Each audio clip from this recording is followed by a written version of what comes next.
Here is the paraphrased version of the script. Captain Addison Scott was carrying out a standard reconnaissance flight over the contested walk-in corridor when her radar suddenly flooded with contacts.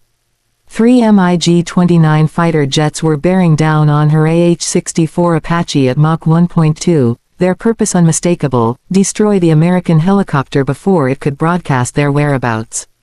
The walk-in corridor was a slender band of rugged mountain terrain where three nations converged, yet none held undisputed control, making it an ideal setting for clandestine activities and illegal weapons trading. Established military doctrine held that an Apache had no chance in aerial combat against fighter jets. The gap in speed was insurmountable. The disparity in firepower was absurd. And no helicopter pilot in the history of warfare had ever successfully taken on multiple fighter aircraft at once. But Addison Scott defied every standard category. When the lead MiG launched its opening air-to-air missile, she responded with an action that would permanently alter the way combat aviation was understood and taught. The walk-in corridor extended like a narrow finger of land between Afghanistan, Pakistan, and China, a remote and forbidding mountain region where national borders grew indistinct and sovereignty was more concept than reality.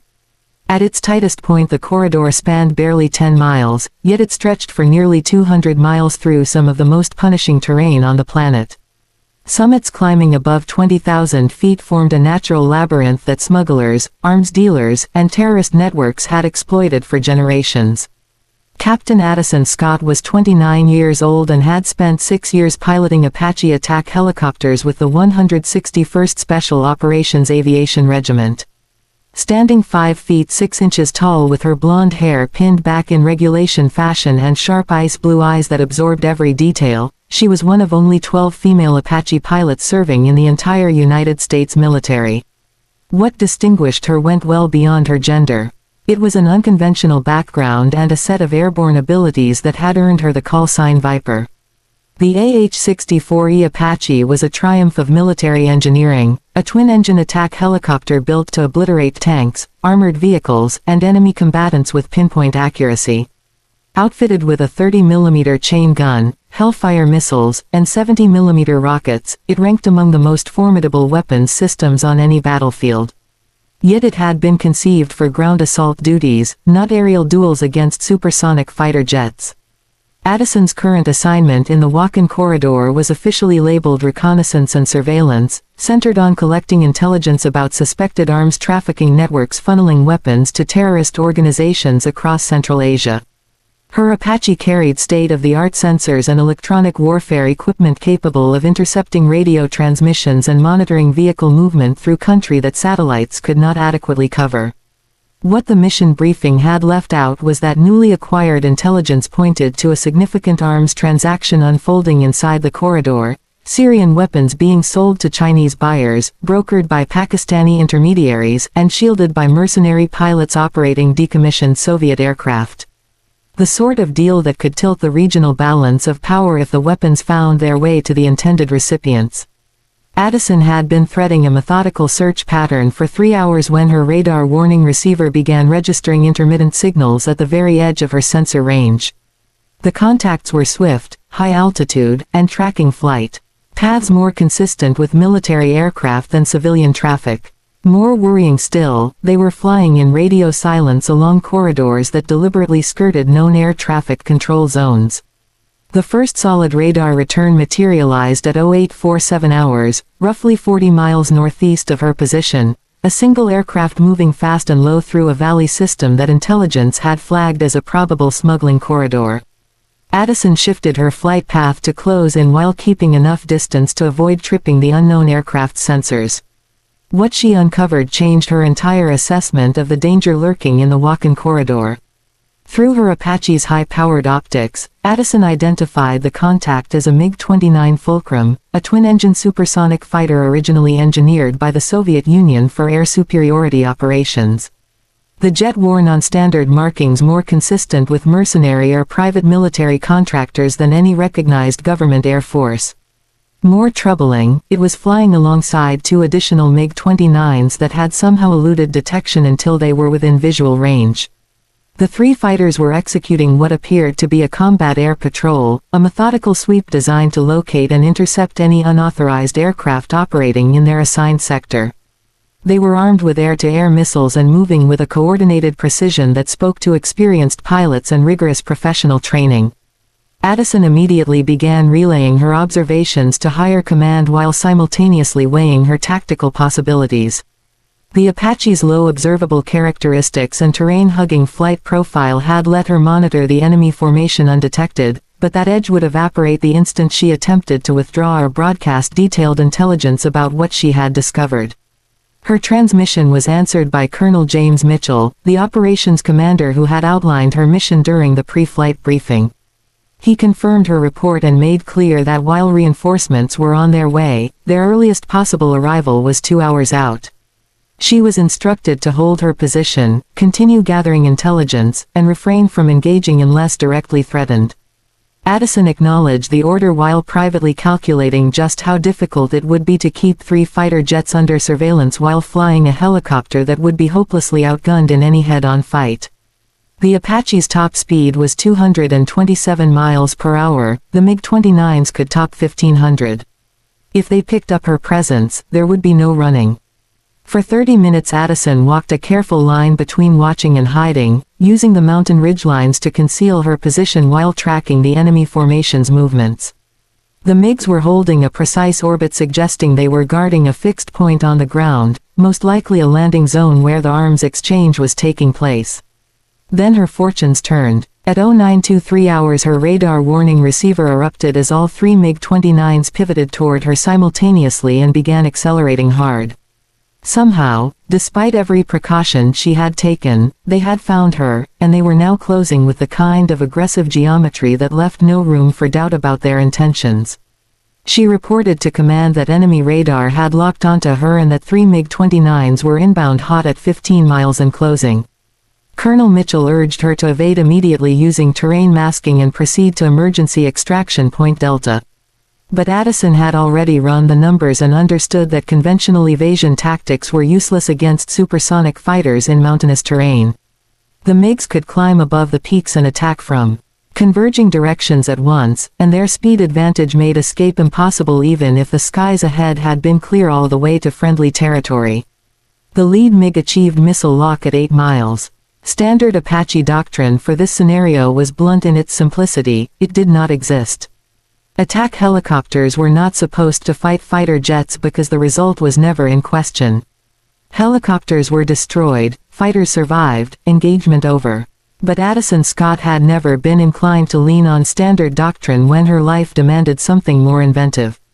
As the radar warning tone confirmed an incoming missile launch, she did something that would have earned her a court-martial in any training exercise. She pointed her nose at the attacking formation and brought her Apache's air-to-air weapon systems online. The AH-64E was not officially configured for air-to-air combat, but Addison's aircraft was enrolled in a classified testing program probing enhanced defensive capabilities. Tucked among her standard Hellfire missiles were 2 AIM-9X Sidewinder air-to-air weapons, ordinarily carried by fighter jets but adapted for helicopter launch systems. More critically, Addison had accumulated hundreds of hours in restricted training environments, practicing the use of these weapons in situations the broader military community regarded as purely hypothetical. She was one of only 6 pilots anywhere in the world who had been prepared to take on fighter aircraft from a rotary wing platform. The lead MiG's R-73 air-to-air missile came screaming toward her at Mach 2.5, its infrared seeker fixed on her Apache's engine heat. Standard defensive procedure called for dispensing chaff and flares while breaking away, but Addison understood that conventional countermeasures were ineffective against a weapon engineered to defeat targets far faster and more agile than her own aircraft. Instead she did something that overturned every established principle of helicopter flight safety. She wrenched the Apache into a vertical climb that took the aircraft well beyond its structural design limits while simultaneously firing one of her Sidewinder missiles at the oncoming R-73. The two weapons met in midair at a combined closure rate exceeding 3,000 miles per hour, detonating in a flash that briefly transformed the mountain sky into something resembling a small star. Shrapnel cascaded down onto the terrain below while Addison wrestled her aircraft back under control through the blast wave and subsequent turbulence. She transmitted to command that she had splashed the inbound missile and was now engaging the enemy fighters with experimental air-to-air systems. Colonel Mitchell's reply was instant and unambiguous. She was not authorized to engage fighter aircraft and was ordered to disengage at once. But disengagement had ceased to be a realistic option. The three MiG-29s had spread into a coordinated attack formation designed to press her from multiple directions at the same time, and their pilots, clearly rattled by having their missile destroyed, were now approaching with the kind of relentless aggression reserved for high-threat opponents. Addison armed her remaining Sidewinder and prepared to show that sometimes the most powerful form of defense is an attack that no one anticipates. The second MiG pilot made the error of treating his target like a typical helicopter, slow and predictable and focused solely on escape. He came in from altitude, planning to exploit his speed and height advantage for a clean gun kill. What he found instead was an Apache behaving like a fighter jet. Addison had absorbed from her father the understanding that aerial combat is at its core about energy management, converting altitude and airspeed into positioning and timing. The MiG pilot possessed both altitude and speed, but he surrendered his positional edge by assuming his opponent would be easy to predict. As the fighter plunged toward her, Addison executed a maneuver that had no business being possible in a helicopter. She rolled inverted and pulled through a split S that placed her nose to nose with the attacking aircraft at a distance where her chain gun would be absolutely devastating. The exchange lasted 3 seconds. Her 30mm cannon poured 150 high-explosive rounds into the MiG's cockpit and engine bay at point-blank range, and the fighter came apart in a fireball that forced her to brake hard to avoid the debris. She reported the second kill to command and noted that 2 enemy fighters remained in the fight. The loss of their comrade clearly unsettled the 2 surviving MiG pilots, who now pressed in with considerably greater caution and wariness for what their opponent could do. They separated to attack from opposite headings, obliging Addison to defend against simultaneous threats from different directions. The third MiG tried a beam attack, approaching from the side to cut down her ability to return fire while opening up his own engagement window to the maximum. It was a by-the-book fighter tactic that should have been crippling against a helicopter adversary. But Addison had been schooled by one of the finest fighter pilots in naval history, and she knew that textbook maneuvers only succeed against opponents who behave predictably. As the MiG closed to firing range, Addison performed a move her father had drilled into her but that she had never executed in live combat, a defensive spiral that turned the Apache's tighter turning radius into a weapon, reversing the geometry of the engagement while holding enough energy for a counterattack. The MiG pilot found himself chasing a target that was turning inside his own aircraft's capability while simultaneously climbing and building speed in ways that seemed to bend the laws of physics. His cannon bursts went wide as Addison's Apache wove through the sky with the improbable grace of a mechanical hummingbird. When she completed the spiral, she was perfectly positioned to fire her remaining Sidewinder at a range so close the MiG pilot had no interval to deploy countermeasures or maneuver away. The missile's infrared seeker locked cleanly onto the fighter's twin exhaust plumes and drove straight into its center section. The detonation broke the aircraft in 2 and sent flaming wreckage spinning down toward the mountains. The third and final MiG pilot was clearly the most seasoned of the group, and he had absorbed the lesson written by his wingmen's deaths. Rather than pressing in for a direct confrontation, he held his distance and worked methodically to acquire a missile lock from outside the reach of Addison's remaining defenses. The engagement had now stretched beyond 6 minutes, a lifetime in aerial combat, and her Apache was beginning to register the punishment of operating so far outside its intended envelope. Caution lights flagged engine overheating, hydraulic instability, and rotor stress severe enough to risk catastrophic structural failure if pushed any further. But the final MiG was lining up for a shot that would end it all, and Addison recognized that no conventional defensive response would work against a pilot who had learned to take her seriously. That was when she recalled a lesson her father had taught her about the mental dimension of aerial combat. The tactic nobody expects is often the one that works precisely because it looks like madness. As the MiG achieved lock and readied his shot, Addison pointed her nose directly at the enemy aircraft and accelerated to maximum speed while descending toward the mountain summits below. The enemy pilot faced a choice with no good answer: Fire his missile at a target rushing toward him that might survive long enough to engage him at gun range, or hold his fire and surrender his positional advantage. He fired. The R-73 leapt from his wing pylon and streaked toward her Apache with lethal purpose. But Addison had timed everything with precision. She was close enough to the peaks to exploit terrain masking while carrying enough speed to execute the most hazardous move in her entire repertoire. She drove the Apache directly into a narrow canyon at full throttle with the missile closing from behind. The canyon walls were fewer than 200 feet apart, and the smallest navigational error would have meant instant death. But she had studied this terrain during her mission preparation and knew exactly where the passage led. The MiG pilot, watching his missile pursue the Apache into country that appeared physically impossible to fly through, committed the fatal blunder of following her in to confirm the kill. Addison burst out the far end of the canyon and hauled into a vertical climb that placed her above the MiG's altitude in seconds. The enemy pilot, hemmed in by the narrow walls and locked into his flight path, had no capacity to maneuver when she rolled inverted and dove back toward him. The final exchange lasted less than 10 seconds. Her chain gun discharged every last round in its magazine into the MiG's cockpit and wing roots at a range that made accuracy a formality. The fighter detonated against the canyon wall, hurling a column of fire skyward. She transmitted the result to command: 3 confirmed kills, ammunition exhausted, returning to base.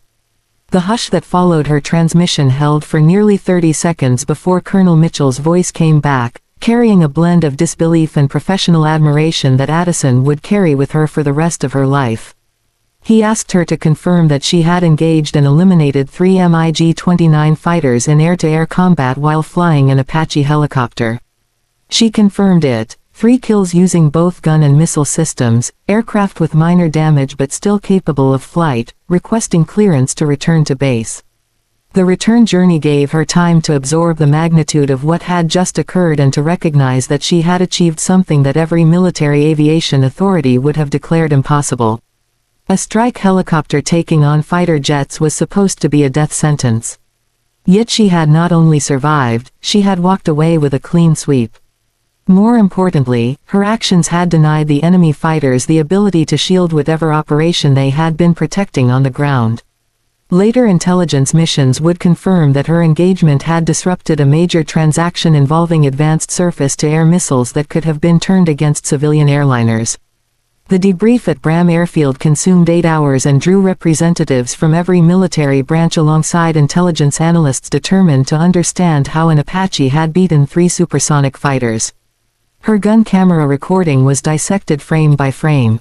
Every tactical choice she had made was examined by aviation specialists, and her aircraft was taken apart to determine how it had endured maneuvers that should have torn it to pieces.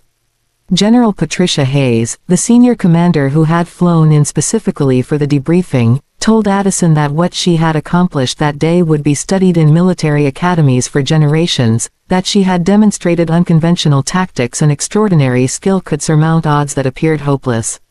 Colonel Mitchell, who had originally forbidden her from engaging, was more blunt in his assessment. He acknowledged that she had broken standing orders, pushed her aircraft well past its design boundaries, and entered a fight that could have cost the military a classified platform and one of its finest pilots. Then he paused, his expression softening from censure to respect, and acknowledged that she had also stopped a major weapons transfer that could have fueled terrorist strikes against civilian targets, and that she had revealed combat potential that would fundamentally reshape how the military conceived of helicopter operations in disputed airspace. The technical review of her engagement surfaced tactical innovations that aviation experts had simply never contemplated. Her exploitation of terrain, her management of energy states, and her use of 3-dimensional maneuvering had let her contest fighter jets on something approaching even footing despite being at an overwhelming disadvantage in speed and ceiling performance. More significantly, her success had validated the experimental air-to-air weapons program that had armed her aircraft with sidewinders. That program was expanded immediately, and fresh training standards were drawn up for helicopter pilots who might one day face comparable situations. Aerospace engineer Drive, Sarah Chen, who had been poring over the gun camera footage, explained that Addison had established that properly equipped and trained helicopter pilots could protect themselves against fighter aircraft under the right conditions, terrain that curtails the jet's speed and maneuverability advantages, pilots with advanced instruction in three-dimensional combat, and aircraft fitted with the right weapons. Addison had possessed all three, along with exceptional natural ability and situational awareness. Military planners grasped the wider significance immediately. If attack helicopters could hold their own against fighter jets, the presumption of air superiority in contested environments could no longer be safely made, and the entire framework for planning ground support operations in disputed airspace would need to be rethought. 6 months after the engagement, Captain Addison Scott arrived at the Army Aviation Center of Excellence at Fort Rucker, Alabama, assigned to develop and instruct a new generation of air-to-air combat methods for helicopter crews. Her experience in the walk-in corridor had made her the armed forces' foremost authority on a class of engagement that had previously been considered a theoretical impossibility. The training curriculum she constructed was classified at the highest levels and open only to pilots who had demonstrated exceptional ability and passed rigorous psychological screening. The methods she taught blended her father's fighter pilot knowledge with the particular handling qualities of rotary wing aircraft, producing a new branch of aerial combat that military historians would come to describe as revolutionary. She told her first group of students that surviving a fighter engagement in a helicopter came down to understanding that your weaknesses could be transformed into strengths if you pushed the confrontation into an arena where your capabilities mattered more than the enemy's raw speed. Her students were hand-selected from the most accomplished Apache, Cobra, and Blackhawk crews in the armed forces. Every one of them brought extensive combat experience, yet none had ever genuinely entertained the idea of fighting a fighter aircraft until they sat down and watched the gun camera recording from the walk-in corridor. When Captain Jennifer Walsh, a Blackhawk pilot with 4 combat rotations behind her, asked how to bridge the speed gap when fighters could engage from well outside helicopter weapons range, Addison answered the way her father had always answered her, the same way David overcame Goliath, by rewriting the terms of the contest. Fighters are engineered to fight other fighters in open sky. Drive them into terrain that robs them of their advantages and you open up possibilities that simply do not exist in conventional aerial combat. The program incorporated simulator sessions that faithfully recreated the tactical pressures Addison had faced, giving pilots the opportunity to rehearse maneuvers and procedures that would have been far too hazardous to attempt in real aircraft. The simulators were loaded with threat scenarios drawn directly from documented real-world intelligence, giving trainees genuine familiarity with the kinds of situations they might face in actual combat. Equally important, the curriculum included psychological conditioning designed to help pilots manage the visceral fear that accompanied facing aircraft engineered specifically to destroy them. The mental fortitude needed to take the fight to a fighter jet while sitting in a helicopter could only be built through sustained preparation and disciplined training. Addison told her students that fear was the true adversary in this kind of fight. The instant a pilot began dwelling on how badly outmatched they were, the engagement was already decided against them. Confidence in one's preparation and one's machine had to hold even when every rational calculation pointed to defeat. The program's first graduates were posted to active combat areas where they faced a range of threats but no direct fighter confrontations. Nevertheless, their expanded training and spatial combat awareness paid dividends in conventional helicopter operations, resulting in higher survival rates and more effective mission outcomes. 2 years after the walk-in corridor engagement, Major Addison Scott received orders that brought her journey full circle. She was being attached to a classified initiative developing next-generation attack helicopters with built-in air-to-air capabilities. Her operational history and instructional experience made her the natural choice to help shape aircraft that could hold their own in airspace no longer controlled by friendly forces. The program, known as Project Valkyrie, was producing helicopters that fused the ground attack strengths of conventional rotary wing platforms with air-to-air systems, enabling them to engage fighter aircraft on more equal terms. Cutting-edge sensors, reduced radar signatures, and weapons conceived specifically for helicopter versus fighter scenarios were being woven into airframes that represented the next leap forward in rotary wing warfare. The program's technical director, Dr. Robert Kim, told her that her combat history provided a window into operational realities that no volume of theoretical study could replicate, and that they were building aircraft intended to let helicopter pilots accomplish as a matter of course what she had done through exceptional personal ability and fortunate terrain. Her contribution to the program spanned everything from weapons testing to pilot interface engineering. Her first-hand grasp of the split-second judgment calls demanded in aerial combat guided the development of systems that fed pilots the information they needed without burying them in data during the most stressful moments of a fight. The first prototype drew directly on the hard lessons of her walk-in corridor engagement, incorporating improved maneuverability, sharper threat detection, and weapons able to reach targets at distances previously beyond any helicopter's capability. Flight testing revealed performance that would have been dismissed as fantasy just a few years before. Dr. Kim explained during one of their technical reviews that the aircraft they were building together would transform the character of aerial warfare, that helicopters would no longer be easy prey for fighter interdiction, meaning ground forces could count on close air support even in bitterly contested airspace. But Addison understood clearly that hardware alone would never settle the outcome of an aerial duel. Pilot skill, preparation, and the mental steadiness to carry out intricate maneuvers under crushing stress would always be the final arbiter of combat. She reminded the engineering team that no aircraft, however advanced, could compensate for a poorly prepared pilot, and that everything she had accomplished in the walk-in corridor had grown out of years of groundwork laid long before she ever climbed into that Apache. 5 years after her legendary engagement, Colonel Addison Scott commanded the 161st Special Operations Aviation Regiment's most secretive unit, responsible for missions demanding capabilities no other helicopter force on Earth could match. Her pilots were prepared to engage any adversary in any setting, from conventional ground targets to fighter aircraft in bitterly contested airspace. The methods she had pioneered had been refined and broadened into a sweeping operational doctrine being taken up by allied nations confronting the same categories of threat. Australian, British, and Israeli helicopter crews were making the trip to Fort Rucker to train in air-to-air engagement techniques that had already proved their worth in real-world conflicts.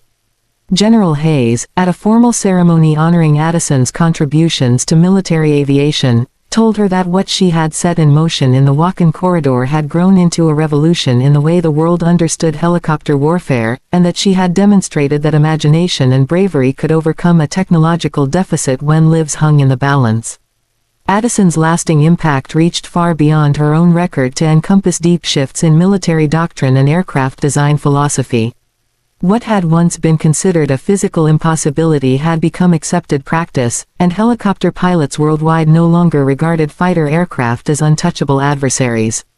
On still evenings at Fort Rucker, Addison would sometimes walk out to the flight line and watch her pilots rehearsing techniques born from a moment of desperation over a remote mountain corridor on the other side of the world. Every clean training pass was confirmation that resolve and mastery could outlast seemingly impossible odds. Her father would have been proud to see how she had taken everything he had given her and used it not only to preserve her own life, but to protect the lives of countless others who would one day benefit from the doctrine and training she had built. Some of the most consequential battles, she had come to understand, are waged not over ground or resources, but over the conviction that human determination and skill can outlast superior technology. The pilot who had once been branded reckless for fighting fighter jets in a helicopter had become the architect of an entirely new way of waging war, one built on the certainty that the most dangerous adversary is always the one who will not concede that the outcome is already decided. Across practice ranges around the globe, helicopter crews were learning that sometimes the most effective defense is an assault that no one saw coming, and that courage joined with preparation can rewrite the terms of any engagement, no matter how overwhelming the odds appear.